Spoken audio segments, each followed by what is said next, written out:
Bom, a primeira pergunta eu acho que é o que veio, né, a te dar a ideia, né, de me procurar para que a gente pudesse criar juntos esse curso, né, no qual foi a experiência que trouxe a criação, né, a ideia da criação disso, qual a necessidade. Carl, Ramos, deixa eu falar um pouquinho assim, que me chamou a atenção, eu sou professor da pedagogia, eu sou professor desde 93, né? Eu sempre fui um professor muito incomodado em eu mesmo estar feliz com o meu processo de ensinagem, né? Então, hoje, observando as minhas alunas trazendo relatos do estágio, etc., e conversando mesmo com alguns professores, e principalmente a partir da minha filha, que tem 15 anos, está no ensino médio, e com mães e com outros alunos, há um processo geral, que eu vou compartilhar com vocês, que a gente observa, principalmente nesse momento agora de pandemia, mas muito anterior a ele, me incomoda o distanciamento que muitas vezes há entre o aluno, o conteúdo e a relação com o professor nesse triângulo aí, né? Então, a proposta de pensar esse curso era responder algumas questões seguintes.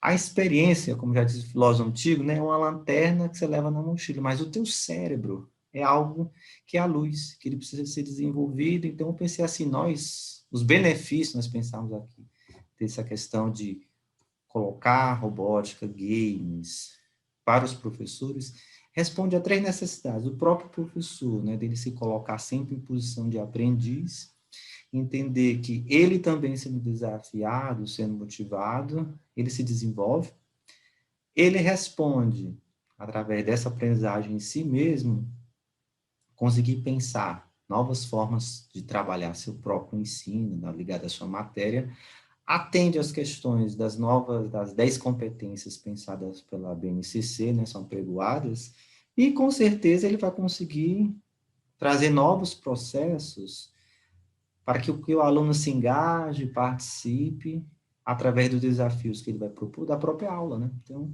são essas questões que me incomodavam, fazer com que a aula fique mais motivada, mas não no sentido que a gente não consegue motivar o aluno exatamente no coração dele, porque a gente não sabe o interesse e o objetivo de cada aluno, mas, através de desafios, é uma possibilidade, né, da aula ficar mais interessante, por fazer com que faça com que o aluno participe através de uma coisa que é nossa. A gente traz isso, né, dos nossos ancestrais, de nós mesmos como seres inacabados, é a curiosidade, a necessidade de querer saber, a necessidade de descobrir. E eu creio que se uma aula conseguir, nos seus 60 minutos, 2 horas, fazer com que o aluno queira descobrir algo, né, eu acho que isso é interessante. E, Ramos, por que você acredita que a robótica é uma ferramenta interessante no processo de ensino? Bom, eu tenho uma experiência também bastante grande aí na área de ensino, dou aula desde 97, né, de 1997, e nessa área de tecnologia. E eu vejo pela própria experiência minha, como aluno, como criança, né, ali com meus 10, 11 anos de idade, foi a época onde eu fiz o meu primeiro robô, estamos falando em 1980, né, 1981, 82, né, já há bastante tempo Tá atrás, entregando a idade, hein? ainda no século passado, né, mas naquela época a gente não tinha as ferramentas que a gente tem hoje. E o primeiro robô que eu fiz foi numa feira de ciências, e eu usei caixas de essas caixas de papelão, né, revestido com papel alumínio, e desmontei ali um carrinho de controle remoto que eu tinha para poder fazer toda a parte eletrônica dele. A gente não tinha a facilidade que a gente tem hoje com as peças. Então ali eu já pensava, vamos dizer assim, fora da caixa, né? A escola que eu frequentava na época, eu acho que uma das pioneiras, né, na área aí do faça você mesmo, né? Eles tinham ali um laboratório, eles tinham uma oficina onde a gente podia criar coisas, né? Tinham ferramentas e tudo mais. Isso nós estamos falando na década de 80, né? E hoje as escolas estão começando a chegar nisso. Então aquilo incentivava, né? Hoje a gente tem equipamento para fazer isso, né? Bastante equipamento, nós temos bastante alunos. Eu tenho diversos casos de sucesso, não só de alunos ditos como normais, mas alunos que têm algum tipo de deficiência ou algum tipo de, de atraso, né, a gente consegue trabalhar bastante com esses alunos usando a robótica e usando o desenvolvimento dentro dos games. Como que isso funciona? A gente faz com que eles pensem fora da caixa. De que forma? A gente dá os desafios a eles, né? Ensina as técnicas, como se monta, como se faz, como se programa, e depois dá desafios para que eles desenvolvam essa programação. Esses desafios, não existe nenhum manual, não existe nada escrito a respeito disso, né? Eles vão tirar da cabeça deles. A nossa filosofia é sempre nunca questionar um erro, né? E sim perguntar sempre para eles como que aquilo poderia ser melhorado, né? Como que ele poderia chegar ao resultado, né? Porque a gente acredita que todos os acertos, eles vêm de erros, né? Então a gente precisa errar, não ter medo de errar. E hoje a gente vê muito os pais querendo que eles sigam uma linha reta, né? E na verdade eles vão virar apenas reprodutores de conhecimento, né? Então essa linha reta, ela não existe, ela é um pouco curva, né? E a gente só, como maestro, faz com que isso funcione. Então a gente tem bastante sucesso com isso. Esses projetos que a gente fez de robótica, nós já apresentamos no Ministério da Ciência e Tecnologia, lá em Brasília, para o ministro Marcos Pontes. Nós participamos do Educador Nota 10, né? Conseguimos ficar aí entre os finalistas. Então, a gente tem bastante sucesso dentro disso. E quando você perguntou para a gente se a gente tinha interesse em fazer isso, poxa, parece que aquela luzinha que estava ali apagada acendeu novamente, né, de poder disseminar isso para os professores poderem ter uma ferramenta nova para poder trabalhar dentro da sala de aula. Também venho de uma família de vários professores e eu vejo o grande problema que os professores estão tendo, principalmente diante da pandemia. Professores sofrendo de síndrome do pânico, de depressão, né? E eu tenho casos na minha própria família acontecendo isso. Então, ele não sabe como trabalhar com essas novas ferramentas, com esses novos conhecimentos, né?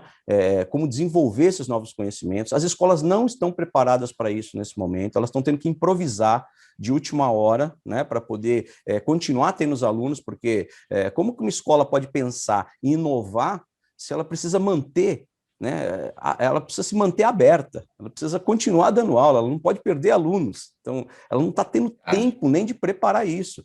E aí, então, quando você falou isso, eu falei, cara, isso eu acho que é a coisa que a gente está precisando, e a gente está vendo o sucesso que isso está fazendo, não é só da gente estar divulgando, quanta gente interessada, né?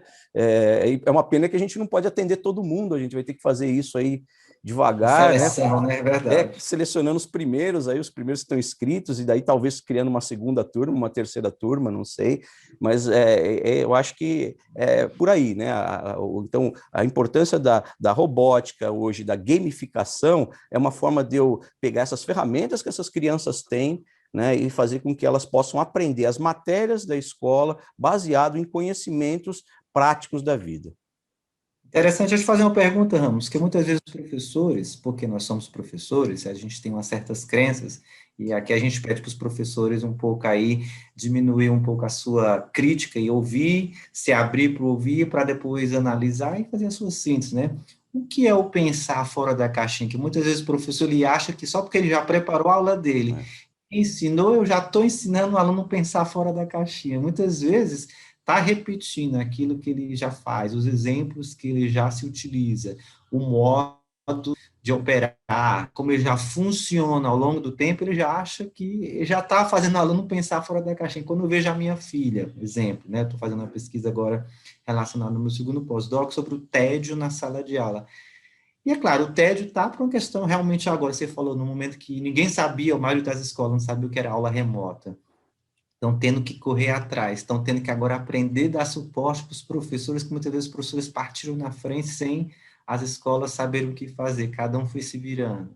A escola abre, vai e volta, nessa confusão, realmente, como você falou, as escolas, os coordenadores, os diretores não estão tendo tempo para pensar como capacitar os professores, como fazer pensar fora da caixinha, né? O que seria o pensar, né? Pensar fora da caixa é a gente sair do convencional, é a gente fazer algo novo, inovador, de uma forma melhor, né? Então, quer dizer, não é reinventar a roda, mas é melhorar a roda, né?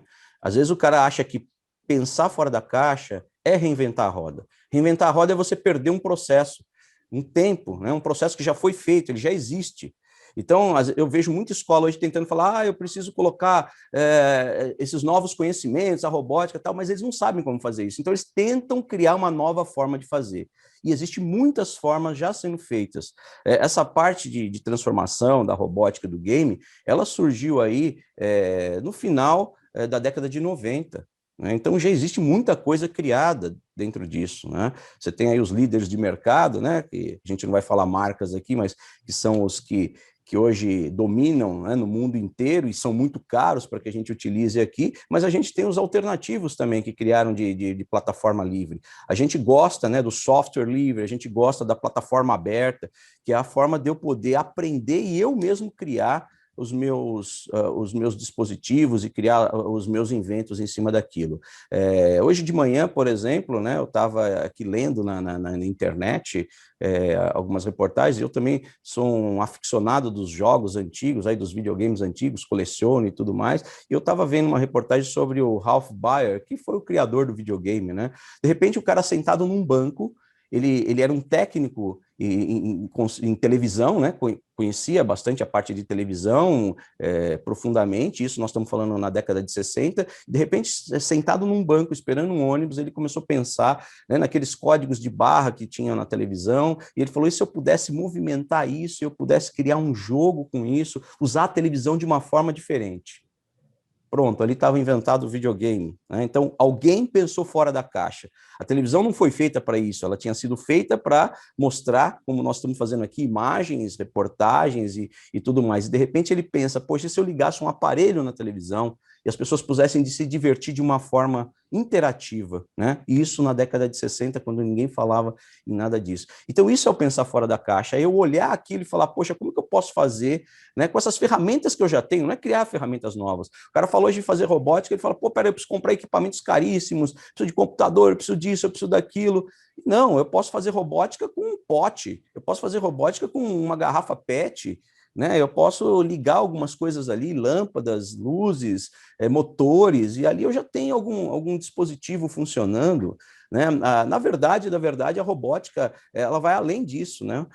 Também nós estamos também hoje meio que distorcendo a robótica, porque as escolas querem fazer robótica e começam a inventar qualquer coisa dizendo que aquilo é robótica. Tá, se eu pegar essa garrafa, se eu colocar motor nela, isso já é um robô? Não. Né? Um robô, ele é uma máquina autônoma. Ela é programada para fazer coisas e ela repete essas coisas. Então, obviamente, que eu vou ter que dar essa instrução e eu vou ter que fazer algo que se repita. Então, ele é uma máquina. Né? Então, ele não é apenas um carrinho de controle remoto, como o primeiro robô que eu fiz lá. Tá? Aquilo era o mais próximo que eu podia chegar de um robô numa época que não se tinha nada. Mas hoje não, eu posso programar essas máquinas, né, de uma forma fácil e elas desenvolverem essas atividades. Às vezes a pessoa me pergunta, Maurício, mas o que é um robô? Né? Eu sempre dou como exemplo uma impressora. Todo mundo tem uma impressora em casa e uma impressora é um robô. Né? Eu mando programação e ele executa aquela programação. Né? Então, ele imprime aquilo para mim. E hoje a gente tem as impressoras, né, mais sofisticadas ainda, que são as impressoras 3D, né, que são robôs mais sofisticados, que podem criar objetos. Né?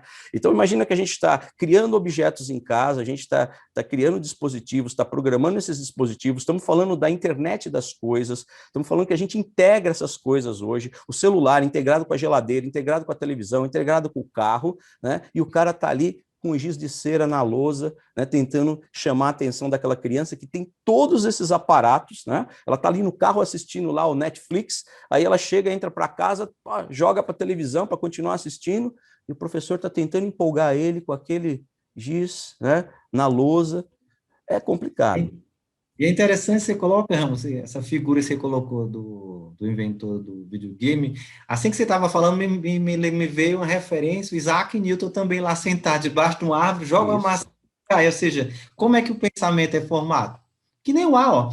No movimento, então, tudo que a gente faz é potência, ou seja, ele observa, tem um problema, no problema eu quero resolver, e aí o desafio, pensar a ferramenta que você vai usar para ajudar a fazer com que esse pensamento vá pensando uma sequência, né, vá pensando, é isso que a gente quer trazer aqui, é isso que eu sempre pensei. E eu fico pensando que os professores pensam assim, imagina se eu tivesse aqui na minha frente, eu não sei, 10 inventores do videogame, 10 Isaac Newtons aqui, todos os meus alunos que têm uma potência que a gente não sabe do lado artístico, matemático, né, linguística, etc. Ou seja, se a minha aula conseguir trazer aí um inquietamento, né, e quando você falou a questão do erro, que é justamente, imagina agora nesse processo que nós estamos vendo, se não tivesse as testagens, não tivesse essa possibilidade de buscar uma solução a partir de buscar solução, né? Mas o interessante é que na escola o aluno pode errar sem comprometer no resultado exatamente agora. Porque o problema é quando o cara erra lá na medicina, erra lá na sala de cirurgia, aí tem alguns problemas maiores. Mas se o cara já trabalha, o aluno, né? Esse pensamento analítico, né, que vai trabalhar com a questão do imaginar, que eu acho que você falou como o pessoal assiste televisão, etc., muitas vezes o aluno, como fala de átomo no campo, ele já está aqui na órbita do imaginado, está pronto. E quando ele cria, que você falou pela robótica, ele tem que buscar uma solução, ele vai partir para a ordem da imaginação, da criação, ou seja, ele põe a mão no arado, né, e a partir daí ele vai ver, isso dá certo, pô, não deu certo, então vou caminhar por aqui. Então, se a gente conseguir fazer com que o aluno se movimente, pense, né, raciocine em grupo e ali está discutindo, eu creio que e aí acho que o professor precisa entender que o aluno só vai fazer isso quando ele passar pelo processo. É um processo, o pessoal falou hoje, skin in the game, ou seja, o professor também se colocar nesse momento de sentir aquele cara feio, de sentir assim, pô, eu não acertei, né? Sentir esse movimento também, para que quando ele vê o aluno em sala de aula diante daquela dificuldade, é normal aquela dificuldade, faz parte, e aí o professor entra como aquele mediador mesmo, que por ter mais consciência, um pouco, né, ter mais crítica, mais experiência na bagagem, tem mais, né, uma lanterna na bagagem, ele pode ajudar esse novo aluno a olhar para aquele problema, né, e desenvolver esse pensamento que a gente chama de letramento científico, letramento matemático, letramento do que for, que está tudo a ver com o que pensa lá as 10 competências na BNCC. Então, se o professor que está aí está sentindo que seus alunos estão entediados, ele mesmo está entediado, tem que se inscrever nesse curso, entrar agora, tentar participar das turmas, que eu tenho certeza que à medida que ele se colocar no processo, só sei que nada sei, mas posso aprender, posso criar, posso também começar a imaginar e levar isso, que é o que a gente quer depois, no final do processo, desse professor passar pelo autoconhecimento, pensar sobre a autorresponsabilidade, pensar o que é autonomia, porque quando você está criando alguma coisa, né, é você olhar para os recursos internos que você tem, estéticos, cognitivo, afetivo, matemáticos, etc., e ver os recursos externos que tem na minha mão, tenho isso, como é que eu faço isso operar? Como é que eu dou, vamos pensar assim, uma vida a isso, uma resposta a um problema, né? Então, eu creio que a partir daí o professor começa a pensar realmente fora da caixinha e levar o que a gente quer, né? O plano de aula dele. Como é que eu posso transformar a minha aula, como o professor Jamazeto já falava, né? Uma aula viva. Minha aula viva é isso. É que a potência ali, né? Então, acho que eu creio que, nem eu acho, eu creio, à medida que o professor se desafia, vem para esse curso aprender a pensar também fora da caixinha, ele vai pensar em várias possibilidades no plano de aula dele, no plano de curso, e fazer com que esse aluno queira buscar resposta, queira, né, queira descobrir. Que não adianta a gente dar o descoberto para o aluno. E quando o aluno pega o livro, já está lá o descoberto. Né? Você tocou Não, num ponto interessante, que é o descobrir, né? né? Eu acho que o descobrir, ele não é só o aluno, é o professor também. Porque Sim, quando ele descobre uma forma nova de inventar alguma coisa, de dar uma aula diferente, de conectar, né? Porque como que eu quero que um aluno aprenda se eu não criar as conexões para esse aprendizado? Muitas das matérias são desconexas na cabeça dele, né? Ele não entra porque ele não entende.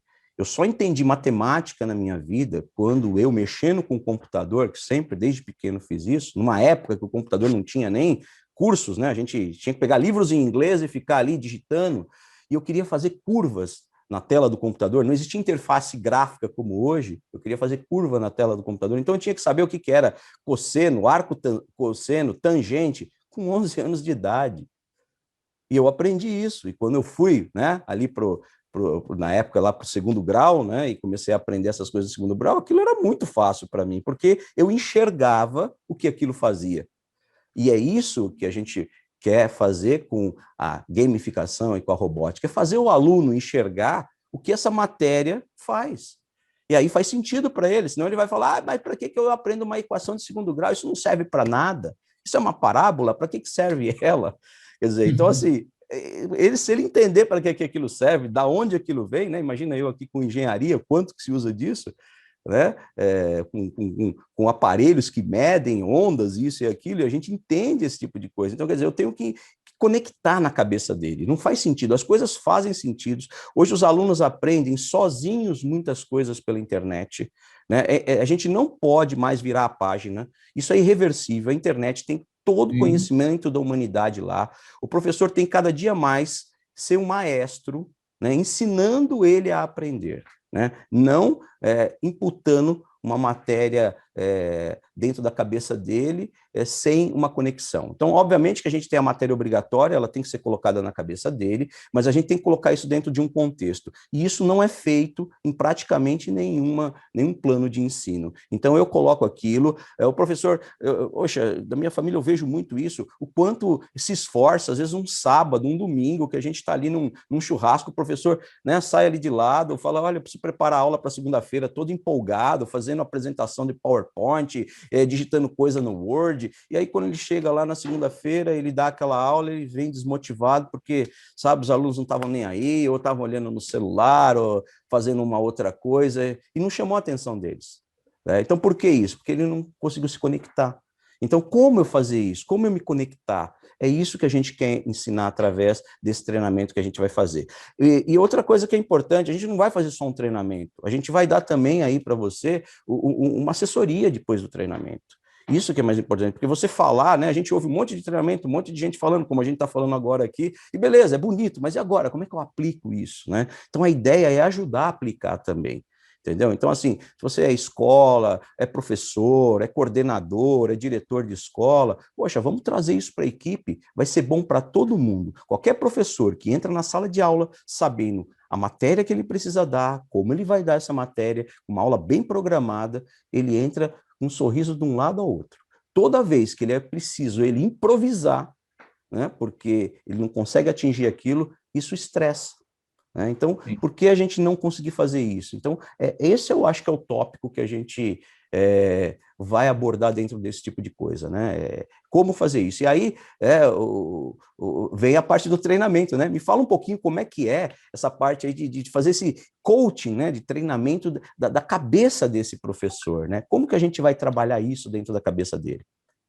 Interessante, você falou agora, o primeiro passo é o professor entender. Só sei que nada sei algumas coisas. Eu sei muita coisa, mas tem coisa que eu não sei. Então, quando ele se coloca nessa posição, que eu quero aprender, que eu quero descobrir, já é um primeiro ponto. Né? O segundo ponto é ele se abrir para desenvolver o que eu propondo aqui no curso, quando o pessoal for ler. Aqui vai ter lá, soft skills. Se a gente pensar quais são as soft skills que o mercado, que a economia, ou a vida usa para quem quer empreender, que é controle emocional, olha só, pensamento criativo, colaboração, comunicação eficiente, nós já temos um monte de coisa dessas na BNCC, que é conhecimento, pensamento científico crítico, né, o repertório cultural, olha quanto o aluno, né, vai poder desenvolver a questão da comunicação, cultura digital e argumentação. Imagina o professor, ele mesmo, como skin the game, vai se colocar no processo que ele vai ser desafiado a responder um problema.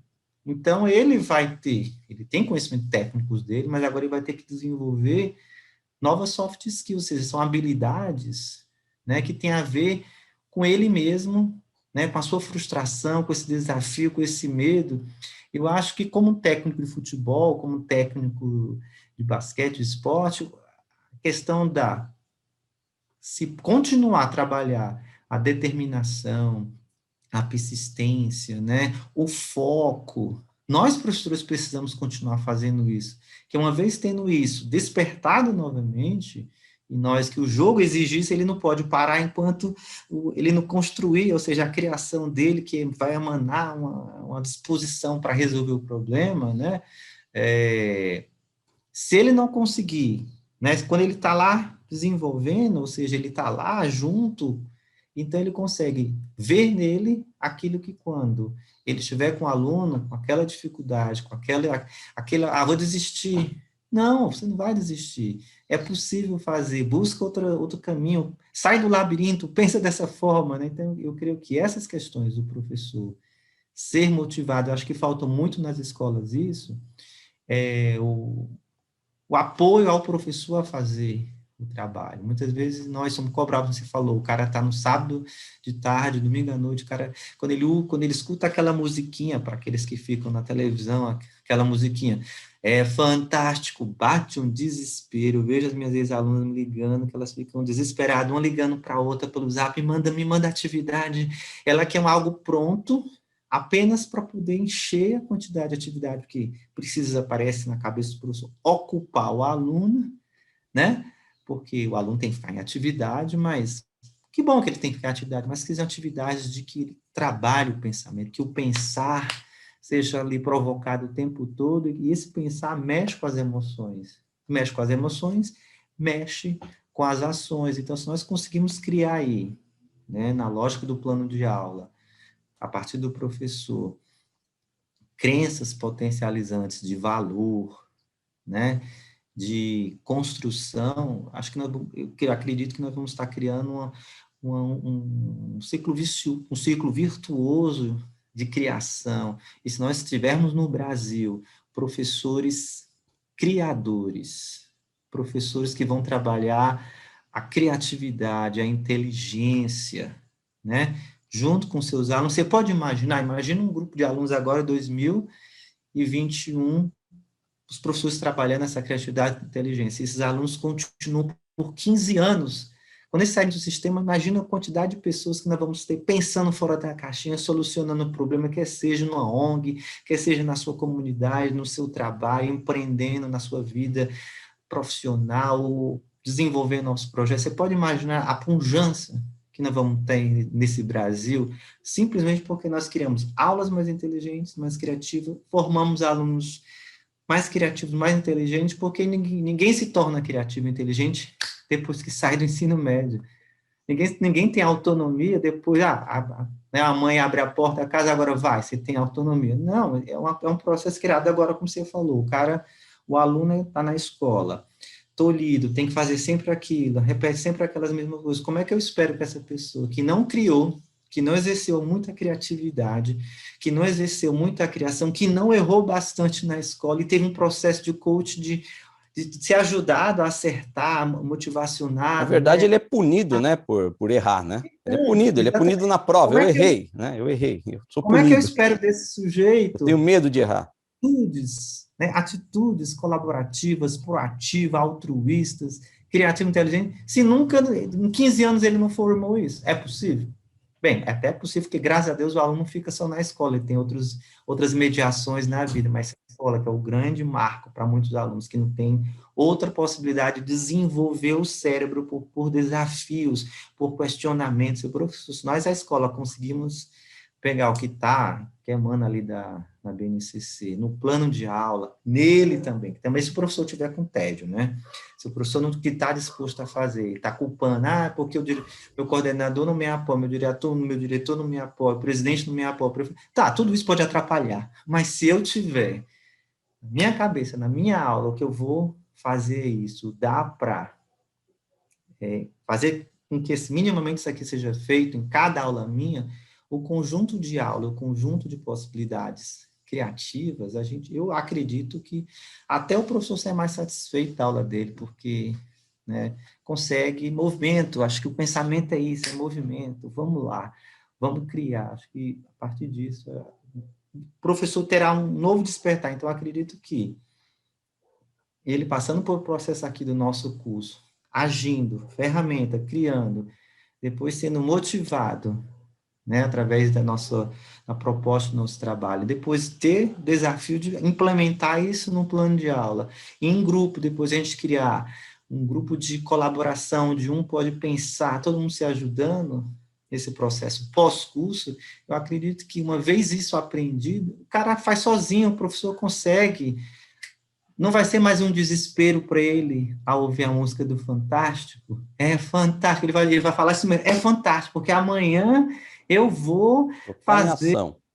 vou botar em ação uma coisa que está na minha cabeça. Às vezes, no churrasco, ele, é isso que eu vou fazer. Eu vou levar essa metáfora e vou começar assim. Então, o cara fica motivado até para ver se vai dar certo. entendeu? É Então, muito interessante quando ele está nesse processo que ele também vai tentar alguma coisa, claro, está planejado, está bonitinho, vai cumprir o plano, mas ele está pensando fora da caixinha, ele está pensando tanto que aquele mínimo que está no plano será cumprido em 15 minutos, né? Que o resto ele vai ter tempo para fazer um monte de coisa. Então, acho que é esse exatamente. tipo de coisa que eu E quero outra coisa, o pensar fora da despertar no caixa, produto. o fazer a criança criar, isso ocupa muito tempo, né?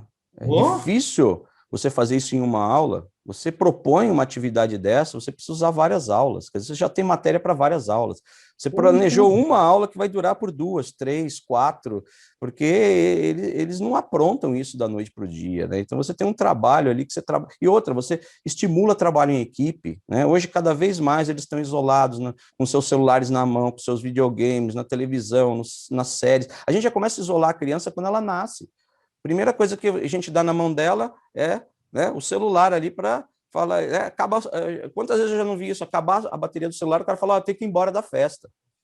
Né? Porque senão a criança vai começar a chorar. Então, quer dizer, o pai hoje ele não tem mais a interatividade com a criança. Ele põe o celular lá que é o amansa louco, ele fica ali assistindo. Então, ele foi criado desde pequeno, né, com o celular na mão, assistindo coisas e se entretendo daquilo. De tal forma que hoje, quando a gente vai para a praia, muitos não saem nem do quarto.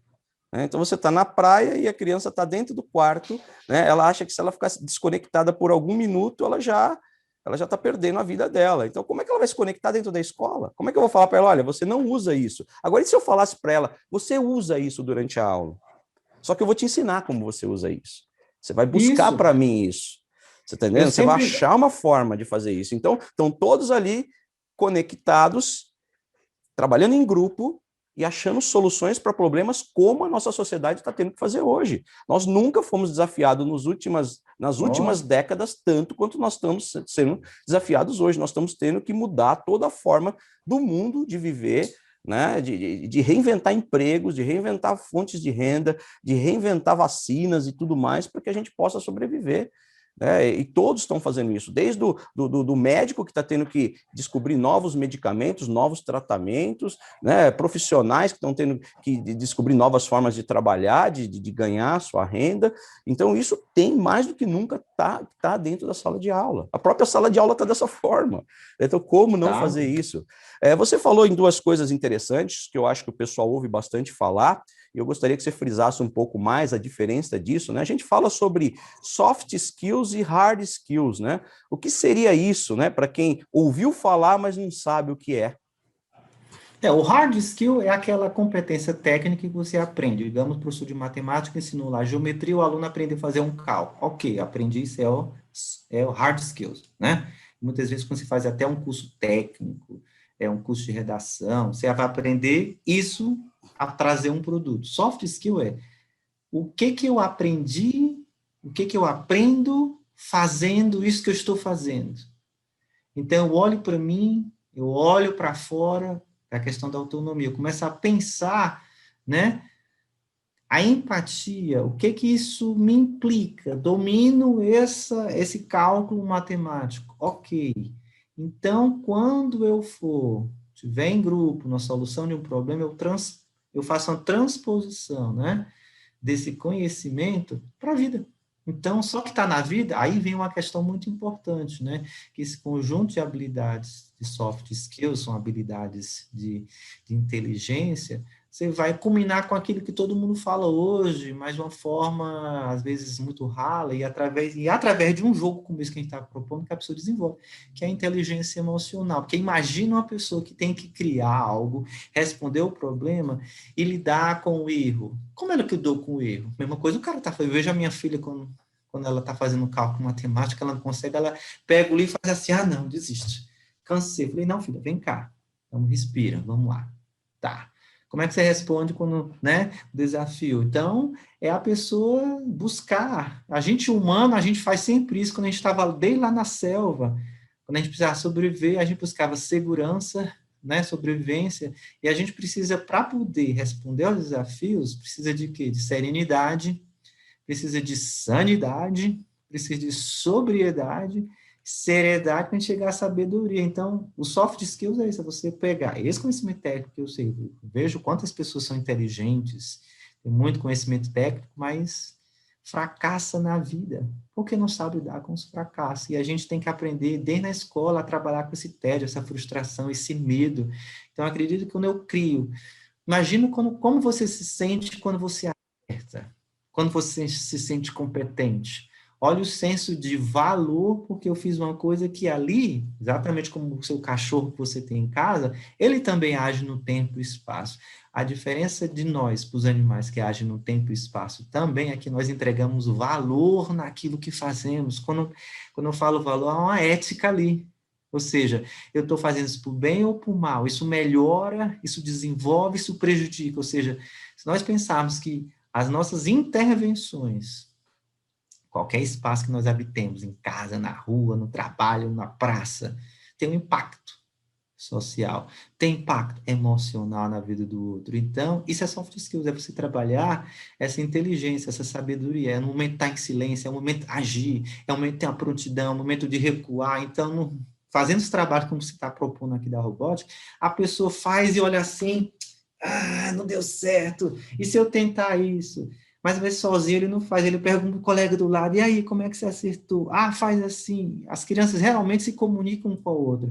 E tem escola que quer botar em silêncio. Eu posso imaginar agora como vai ser mais difícil ainda para as escolas trabalharem isso, se esse processo continuar no isolamento, que as pessoas vão para a escola em grupo de 30%, tem que estar distante um da outra. Então, como que o professor vai pensar como é que eles vão trabalhar sozinho em grupo, sem se tocar, sem se mexer, que a equipe exige aquela conversa, aquela empatia, muitas vezes aquele acordo, e todo acordo significa consenso, e por trás de todo consenso há o dissenso. Então, se eu aprendo isso fazendo matemática, eu levo para desenvolver a política.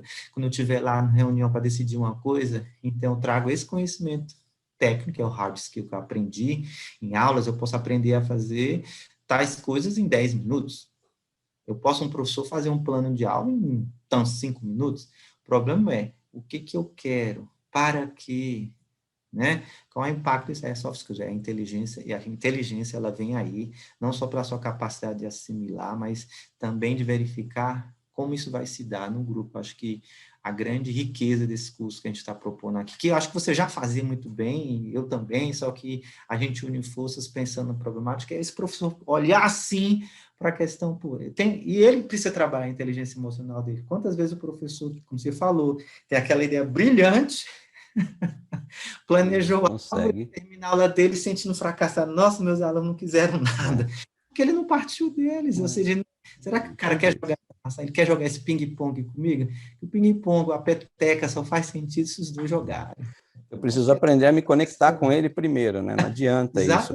Eu tive um professor na minha equipe alguns anos atrás, né? Quando eu coordenava a equipe, ainda antes de ter a minha própria escola, e eu me lembro que ele parava, a gente dava aula da área de TI e tal, e ele era o único professor que ele mudava um pouco a aula. O que ele fazia? Uma vez a cada mês, ele levava um violão, e ele não ensinava nada, ele fazia uma roda e começava a cantar com as crianças ali, com os jovens, né? Não, crianças, com os adolescentes ali, cada um fazia uma música, às vezes um trazia um pandeiro e começava aquela música e não tinha aula. E aí o meu diretor veio reclamar comigo, né? Falou, poxa, ele não está dando matéria, não é para isso, poxa, isso é uma escola paga, tal. Eu falei, olha aí, meu amigo, não tem falta nenhuma na turma dele, não tem desistência. Isso faz parte, é uma dinâmica. Se o professor não puder parar a aula dele para fazer uma dinâmica, né, o que adianta eu despejar uma tonelada de matéria na cabeça desse infeliz e ele vai aprender 25% do que se ensina para ele, né? Mas se ele aprender bem esses 25%, maravilha. Né? Agora, o pior é eu despejar 100% de matéria e ele não aprender 1%. Então, quer dizer, eu tenho que me conectar no mundo deles. Eles adoravam aquilo, gostavam do professor, adoravam, e aí ele alcançar o objetivo dele, que era colocar a matéria ali. Então, através dessas ferramentas que nós temos hoje modernas, nós conseguimos fazer isso. Eu tenho muitos casos de sucesso aqui nesses 16 anos que a gente está fazendo esse trabalho. Estamos falando em robótica há 2, 3, 4 anos atrás, mas nós estamos há 16 anos fazendo isso. Eu vejo o seu próprio caso, né? Que você já estava fazendo isso sem entender da robótica, então você fazia do jeito que dava ali a coisa. Imagina, então, a gente usar isso, né? Me chamou a atenção. Faço com frutas e legumes. Com frutas e legumes, olha, e se a gente coloca coisas dentro disso, né? E os equipamentos que a gente passou a usar desde 2008, desde esse projeto que a gente fez da robótica educacional, que foi para o Ministério, que tudo, é uma coisa muito barata, quer dizer, é uma coisa sabe, você gasta ali R$ 15 aqui, R$ 10 ali, é muito pouco Eu já ia dinheiro, te perguntar sobre pode. isso, sobre o custo disso, né? É Que muitos muito barato, né? é Porque são peças baratas. A gente tem usa que ter como um plataforma. laboratório. Vamos falar um pouquinho das plataformas que a gente usa, né? A gente vai ensinar o pessoal durante o curso um pouquinho da melhor plataforma que existe para isso, que é uma plataforma cara e que é para você ter um conhecimento de como ela funciona. Porque é difícil da gente falar alguma coisa se a gente não tem um conhecimento de causa. Então, nós vamos pegar a plataforma Lego, que nós usamos lá, a Lego Mindstorms, né? Que é uma plataforma excelente, fantástica, e que aqui no Brasil faltam professores qualificados para utilizar ela, tá? Elas estão sendo, os professores hoje estão seguindo manual. Lá nós achamos uma forma diferente de usar a Lego, que inclusive chamou a atenção da própria Lego, né? Porque nós conseguimos trabalhar com crianças de 7 anos de idade, 8 anos de idade, com o Lego Mindstorms. E nós não usamos manual, nós não usamos apostila. Nós ensinamos as técnicas de montagem, ensinamos técnicas de programação em bloco e depois propomos desafios. E essas crianças fazem sozinho. Quando eu pego uma criança que vem de uma escola que tem Lego, a Lego dentro do contexto da matéria, não a Lego robótica livre que eu dou, esse cara não consegue montar o desafio que eu dou a ele, porque ele fica esperando um manual.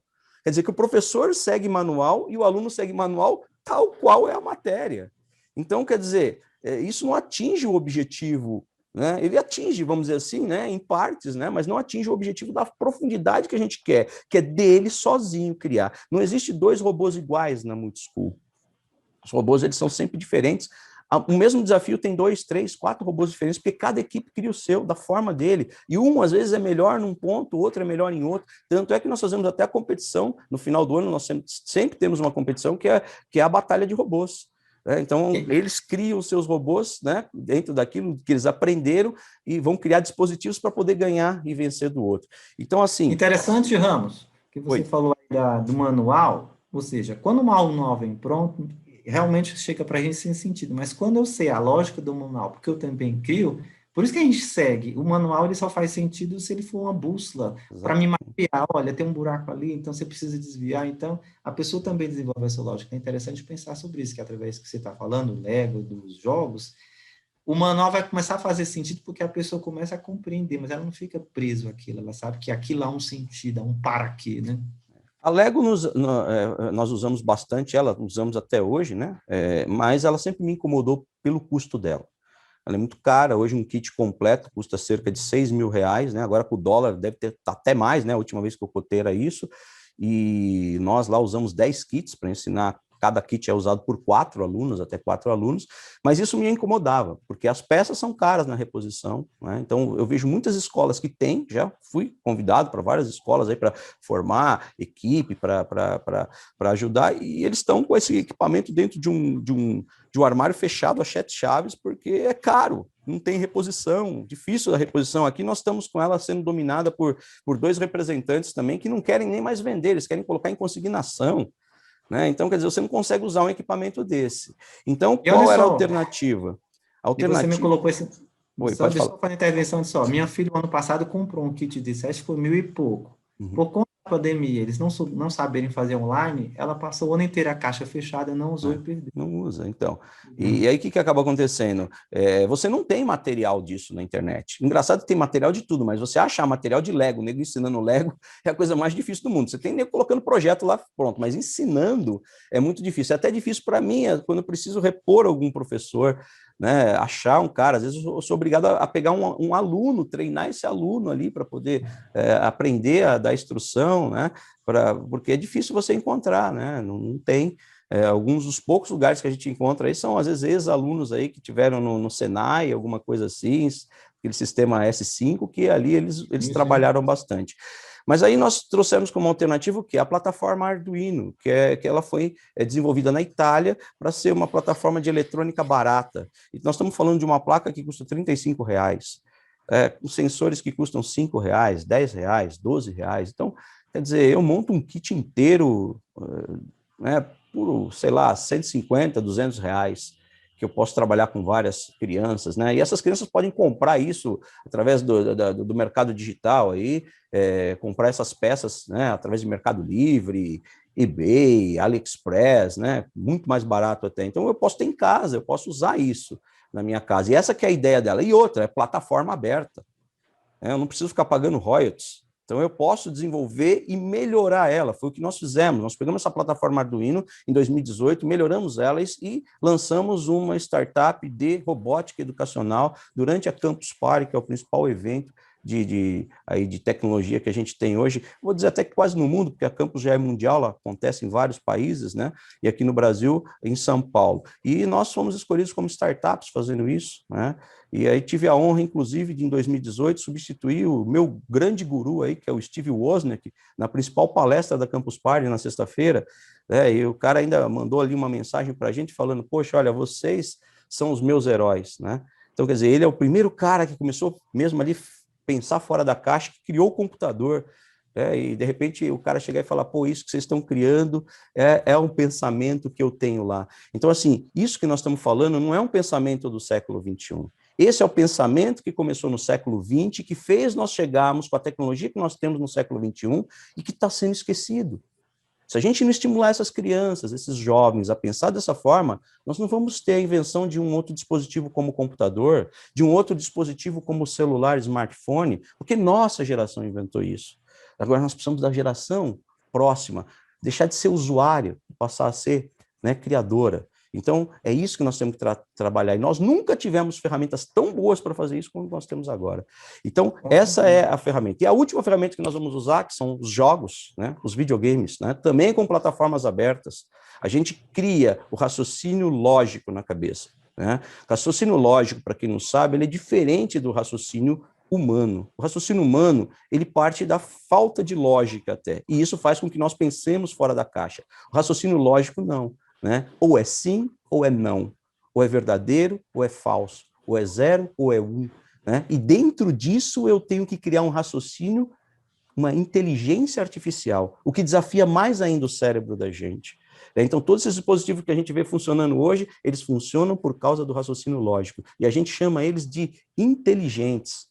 Né? Na verdade, a inteligência é nossa. Nós temos que mostrar isso para eles. Falar, a inteligência desse dispositivo é sua. De nada adianta eu criar a parte eletrônica, que é o hardware, se eu não tiver o software, né? Que tem a ver até com os seus soft skills, que a gente estava falando lá, que são esses conhecimentos aplicados. Então, o conhecimento puro, ele está no hardware, eles criaram aquela parte eletrônica. Agora, o conhecimento fino, como ela trabalha, é o software, é a nossa inteligência.